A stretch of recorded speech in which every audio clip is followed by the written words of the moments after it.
视不见，切记。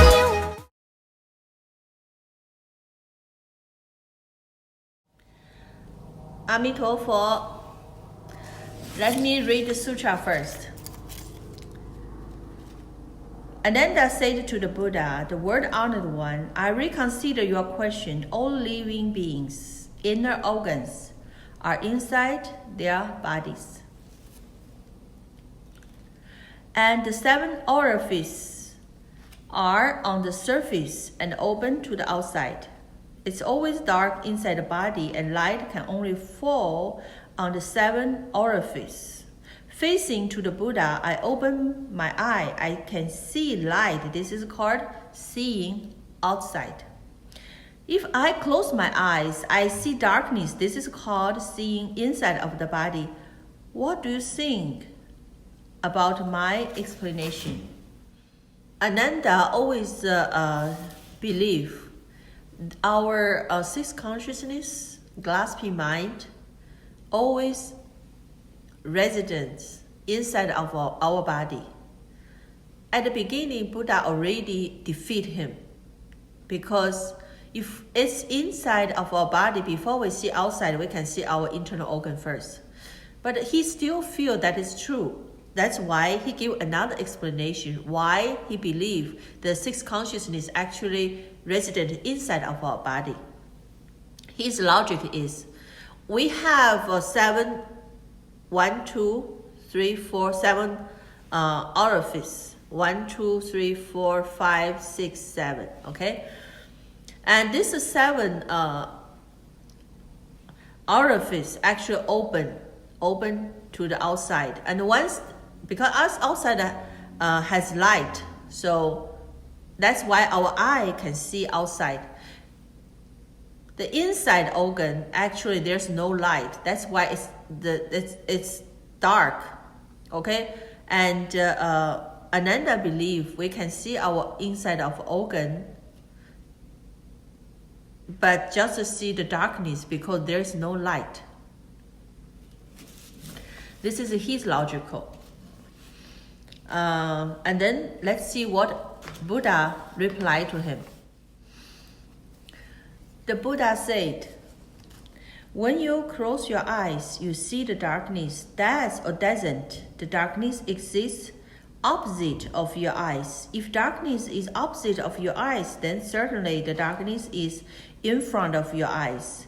This darkness will be something outside of your physical body. In such a circumstance, how can you categorize it as being inside of your body?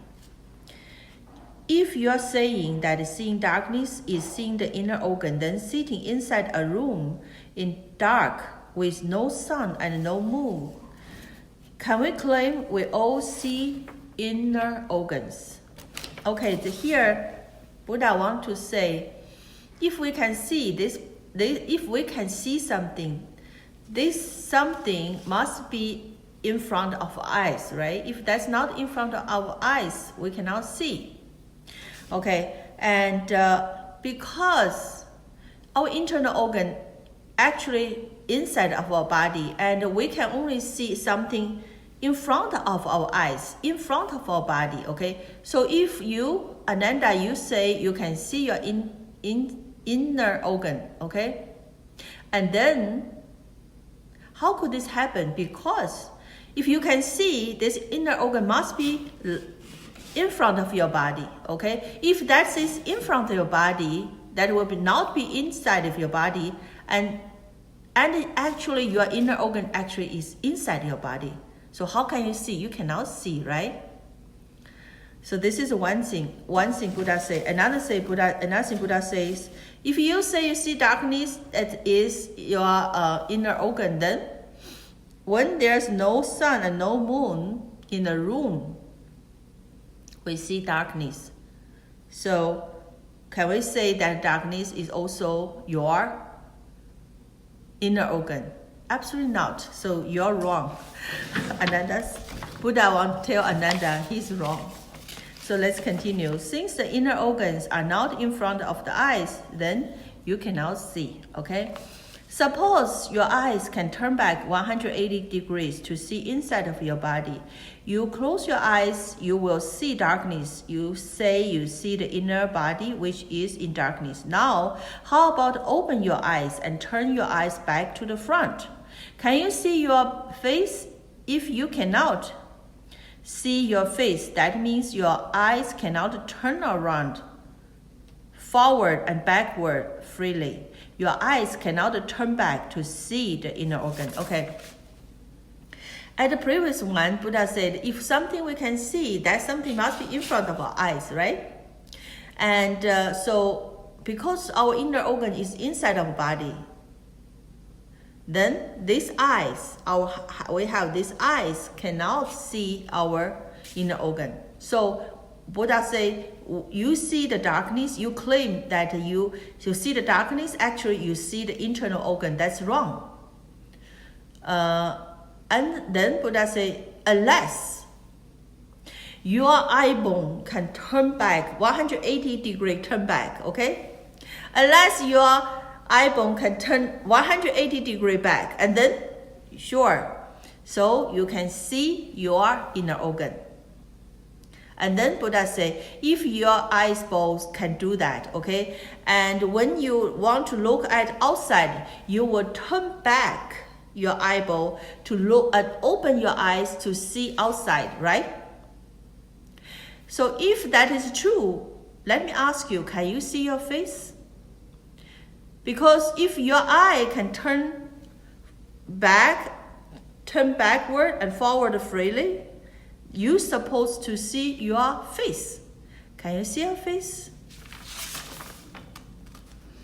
If you cannot see your face, that means your eyeball cannot turn 180 degrees back and turn forward and backward. You cannot do that. So this also impossible. Let's continue to read the sutra. If you say you can see your whole face, then you are grasping six consciousness and your eyes are located in the sky only. If you are in the sky, if they are in the sky, they are not part of your body. Now I, Buddha, can see your face. Then will my body be your body? Since your eyes have consciousness already, your body will not be aware of what your eyes are aware of. Here I want to explain a little bit. And the first part is clear because if you can see your face and so that means your eyeball and your consciousness actually located in the sky, right? And if you say once, if you say can see your face clearly is your body, and then whether my Buddha, I Buddha can see your face, my body is your body, absolutely it's not. It's ridiculous, right? Here and Buddha said, we have one consciousness, right? We have one consciousness. But because your body is separate, your eyeball and consciousness in the sky, that eyeball already carry your consciousness. So you only have one consciousness. So whether your body has consciousness. This is Buddha said. Okay, let's continue. However, if you insist it, in such a situation, your body and your eyes are two separate consciousness, and as a result, one living being will become two Buddhas. This is simply impossible. Therefore, your hypothesis is wrong. So Buddha wants to say, we have one consciousness, right? Your eyeball and the consciousness already in the sky. Okay, so whether your body has consciousness, and if you say, oh, my body has consciousness, I can see you. Also, you touch me, I can feel you touch me, right? So my body still has consciousness. So if that is true, and then your one body will have two consciousness. And because this consciousness one day will be enlightened. So that's why Buddha say your one body will have two Buddhas. Your one body will have two consciousness. Your one body will become two Buddhas. This is impossible and this is ridiculous, right? Therefore, your hypothesis is wrong. Thank you for watching, and if you have any question, you can always email to us, huayanusa@gmail.com, the International Hua-Yan Buddhist Federation. Thank you. 阿弥陀佛。乌兰巴托的夜那么静，那么静，连风都听不到，我听不到。